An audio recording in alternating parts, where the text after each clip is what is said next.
Marcel, Man United 2, Galatasaray 3, another loss at home, another keeper howler. You're the most positive person here. We've been getting back and forth on the stream. Talk to me, man. What is going on? Player personnel right now, confidence within the team means, you got these shocking performances right now. Obviously, Onana, after speaking, bravely in front of the media in the last Champions League game, obviously saying, that, he's made mistakes and that he will improve. But, today was another series of mistakes from himself, kind of froze the game for us. But it's good that it's happening early now. Hopefully, he can rectify this and build on this. I don't know if you can say this is good though, because there's nothing good about so many howlers, so many mistakes. Yeah, of course. But footballers at the start of their career, especially the weight of that number one shirt at Manchester United Football Club, it can happen. And we spoke about this before. Other goalkeepers have gone through this process before as well for Manchester United. So, we know why we got him, and that's hopefully the benefit that we are able to reap as the time goes on. But the distribution, people were saying that we've sacrificed we sacrificed clean sheets for decent distribution, and is he even giving us the good distribution? We've lost 6 in 10. Yeah, and not just his fault for that. I mean, if you look at this game, the ball bounces twice before it gets to him. But between Delo and Varane, nobody can sort out the header. The action where he gets lobbed as well for the third goal, I believe Lindelof has a part to play in that. It's a poor cross from the left back position from Amrabat, or a clearance, and it's just headed straight back because it's loosely and wildly kicked it into that position. And then he does kind of fall. His technical level in terms of the saving has been shocking, but his distribution has been okay. I think in this game it was bad though. And hopefully he just needs to get the confidence from somewhere. All of these players do though, KG, because Rashford gets through on goal, and we see him look for the pass in Bruno Fernandes. Last season he's rassing that into the net. Yeah, it's his whole game was rubbish today as well. It's a very huge sign that after 60, 70 minutes he comes off the pitch. We just got a huge mental issue. Flex pointed it out to us against Arsenal. The moment we go a goal up, it's just, we can't hold the ball for 10 minutes. We can't hold the ball for 12 minutes. My manager and our manager is giving us the conditions to win the games. We are creating chances early in the first. Bruno had a chance. Bruno was shocking. The jury's out on the players for me, KG. Bruno was shocking today, giving away the ball too many times and was non-existent on that right-hand side. But is that a personnel, is that an issue to do with the injuries and that we don't have out-and-out right wingers, and that there's a lot of players that need to be played? Well, we got Mason Mount, we got Anthony, we got Hannibal, we got Facundo. Yeah. So there should be answers on the right? Why is Bruno the one that goes out wide? When at some point we had to critique some of the manager's decisions. Yeah. Is there no critique on the manager today? Oh, definitely. I mean, Eriksen. What is it? Eriksen coming in and didn't make a massive, it was like half and half. I mean, a lot of the long passes were wayward and not so useful, and then sometimes they were useful.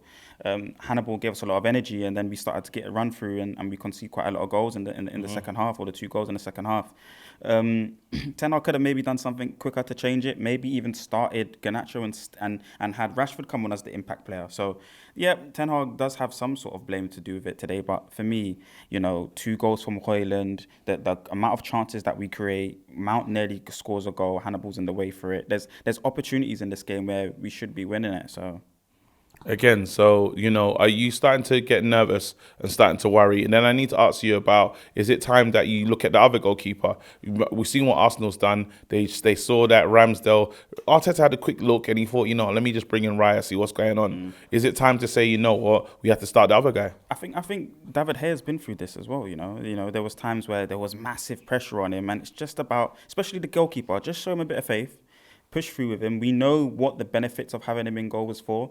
Clearly, there's negatives to his side, and we always spoke about that balance, of that fantastic saving ability that David De Gea has in comparison to the fantastic out of the field playing that Onana has. And I think for this manager and for this philosophy, Onana suits. You know, I'd said it on a If David De Gea was still here, let's say, because we tried to keep him here on some type of contract, we offered him like poor finances. Do you reckon right now he'd get straight back in? Of course. And I always praised David De Gea when he done good things, and I criticised him when he done wrong thing, when he done poor things. But he's also made these similar types of mistakes. Yeah. So we're trying to reap the benefit that Onana brings in comparison to David De Gea for this system. We've seen it in spurts. It's just that right now he's playing poorly, just as Rashford's playing poorly, just as Bruno's playing poorly. Varane didn't have a brilliant game today. Lindelof didn't have a brilliant game today. Amrabat, we can see, is not a left back and got caught out a couple times today. You know, just the configuration of the team right now is not right due to injuries and due to a couple other things as well. But you know, I was impressed with Hannibal. I was impressed with Højlund today, you know, and those are the positives that I would like to take from this game. 2 really good goals from Højlund. Rashford comes up with an assist, but, you know, in the crucial moments, we need you to be a match winner. Go and bury that opportunity for us. You know, Bruno, in the wrong moments, dribbling, there's passes on and he's trying to take shots from 25 yards. You know, the jury is out on Bruno and Rashford today, but I'm still trusting the process. I'm still trusting my manager. He's setting up the players with the right conditions to win football matches. They're not executing it in the moments that he's putting them in the right areas for me. I know you say that, you know, we're setting us up to win and stuff, but then when you're playing players, that many players out of position, are you really though? Is there a stubbornness that we're seeing from the manager that he needs to address? I mean, playing Casemiro today, you know, doesn't help. You know, what do you mean? It was shocking today. You know, he only built into the game into the second half. I think he proved in the second half, but the first half for me, a lot of wayward passes. So maybe you're forcing that narrative, but that's because of the injuries. Because you're also forcing the narrative of Amrabat. Well, he's the only one Casemiro's actually in his position though. Yeah, but, you know, he needs to be taken out of the team, just like how Rashford is in his position, but needs to be taken out of the team, just like how Bruno's been playing a lot of matches, but a lot of people, and you can, after this game, you can see he needs to be taken out of the team. So there's players that need to be taken out of the team, but the injuries are so, you know, so massive right now that it's hard for the manager to get a consistent 11 footballers on the pitch for 5 games. What does Man United need to overcome this? You're saying you're trusting the process. What do we need to do to get over this? It's the mental side of the things. It's the mental side. You go up in a football match and you can't hold the ball for 5 and 10 minutes. That the manager can't coach this culture, this negative culture mentally, that we can only play through it. And this is a process. The demands to play under how Ten Hag wants us to play is difficult. It's not comfortable. You're playing risky football here, so you need to be mentally strong. And the players, this benefits the players, for me anyway, in the long term, especially if we stick with the manager.